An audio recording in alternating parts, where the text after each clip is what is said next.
नमस्कार साथियों, आज हम कर्मफल और कर्म दंड के बारे में बात करने वाले हैं कि हमारे कर्मफल किस तरह से हमारा पीछा करते हैं और किसी भी प्राणी को अपने कर्मों का फल या दंड किस प्रकार मिलता है। इसे एक बेहद ही ज्ञान वर्धक और रोचक कथा के माध्यम से जानेंगे।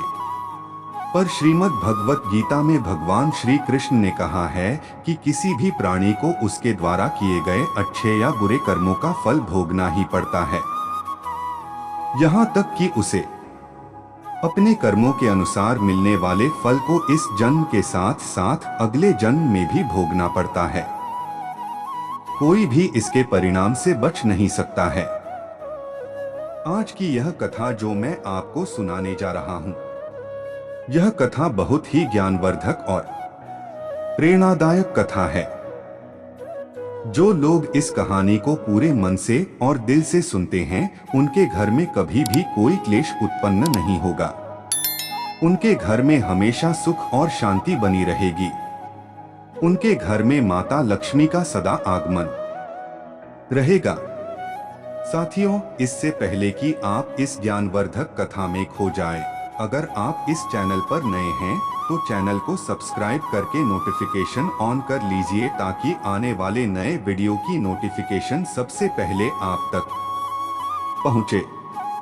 साथियों, आपने सुना होगा कि जिसके घर में रोज झगड़े होते हैं, रोज क्लेश होते हैं, उस घर में बरकत नहीं होती। उस घर में कभी माता लक्ष्मी का आगमन नहीं होता और जिसके घर में सुख शांति होती है, उसके घर में सुख समृद्धि का आगमन होता है और माता लक्ष्मी का निवास उसके घर पर सदा बना रहता है। इस कहानी को सुनने के बाद हमें यह पता चल जाएगा कि हमारे कर्मफल किस तरह से हमारा पीछा करते हैं। साथ ही साथ यह भी समझ में आएगा कि हमें घर में लड़ाई झगड़ा क्यों नहीं करना चाहिए और जिसके घर में लड़ाई झगड़े होते हैं, वहां उन लड़ाई झगड़ों को कैसे रोक सकता है, क्योंकि घर में सुख शांति का होना बहुत जरूरी है। क्योंकि जहां सुख शांति होती है, वहीं माता लक्ष्मी निवास करती है। जहां क्लेश उत्पन्न होते हैं, लड़ाई झगड़े उत्पन्न होते हैं, वहां माता लक्ष्मी का वास नहीं होता, वहां दुख और दरिद्रता का निवास होता है। साथियों, हो सके तो इस कथा को अंत तक सुने। यह कथा आपको जीवन में बहुत बड़ी सीख देगी। यह बहुत ही ज्ञानवर्धक कथा है, इसलिए इसे पूरा जरूर सुने। तो चलिए शुरू करते हैं। कर्मों का फल हमें अवश्य मिलता है। जैसे भी कर्म किए होंगे वैसा ही फल भी मिलेगा। आधुनिक होने के चक्कर में इस सत्य को मत भूल जाना मित्रों। हम अपने मानव जीवन में जैसे कर्म करते हैं, उनका वैसा ही फल हमको इस जीवन में भोगना पड़ता है। लेकिन हम इस बात को समय से समझ नहीं पाते। जब तक हमें इस बात का बोध होता है कि हमने जो भी कर्म किए हैं, उनका परिणाम क्या होगा, तब तक समय बहुत अधिक बीत चुका होता है। आइए आज हम जानते हैं कि यह कर्म कितने प्रकार के होते हैं।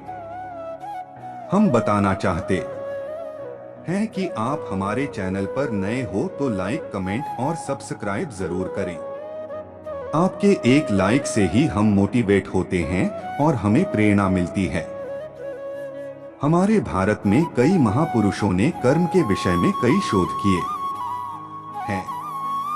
उनके अध्ययन के अनुसार यह कर्म 3 प्रकार के होते हैं। महिला है क्रियमाण कर्म। मानव जीवन में नित्य प्रति जो कर्म सुबह उठने से लेकर दिन भर कुछ भी क्रियाकलाप या कर्म किए जाते हैं, उन्हें क्रियमाण कर्म कहा जाता है। क्योंकि इन कर्मों के करने से मानव जीवन गतिमान रहता है। नित्य प्रति कर्म करना हर जीव का कर्तव्य है। कोई भी व्यक्ति अपनी बुद्धि के अनुसार कैसे भी कर्म कर सकता है, लेकिन यह क्रियमाण कर्म उसके जीवित होने और एक गतिशील आत्मा के होने का आभास कराते हैं। इस प्रकार से किए जाने वाले नित्य कर्मों का फल अधिकांश साथ साथ ही प्राप्त हो जाता है। जैसे यदि आप भोजन को ग्रहण कर लेंगे तो आपकी भूख स्वतः ही शांत हो जाएगी। यदि आप स्नान कर लेंगे तो आपकी बेहस वर्ष हो जाएगी और आपको स्फूर्ति एवं सुख का अनुभव होगा। इन कर्मों को करने के लिए आपको कोई अतिरिक्त शक्ति का उपयोग नहीं करना पड़ता। जैसे कि दिन भर की थकान के बाद आपको निद्रा अपने आप ही आ जाएगी। आपकी थकान के उतर जाने पर आप स्वयं ही उठ जाएंगे। किंतु यदि आप आलस्य को धारण कर लेंगे तो आपका यह कर्म आपको जीवन की गति से दूर ले जाएगा।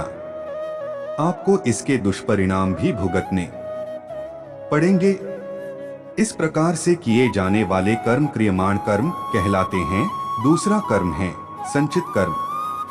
यह बात तो निश्चित हो चुकी है कि आपको कर्म तो करने ही पड़ेंगे। कुछ ऐसे कर्म भी होते हैं जो कि हम करते तो हैं, लेकिन हमें उस समय यह ज्ञात नहीं हो पाता कि इन कर्मों का परिणाम क्या होगा।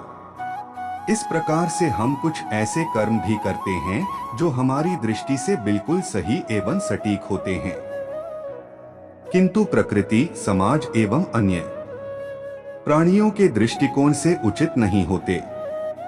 हम यह अक्सर यह सोचते रहते हैं कि हमने जो भी किया उसका हमें अच्छा ही परिणाम मिलेगा, लेकिन कई बार ऐसा नहीं होता और हमें अपने कर्म करने की सोच में परिवर्तन लाना ही पड़ता है।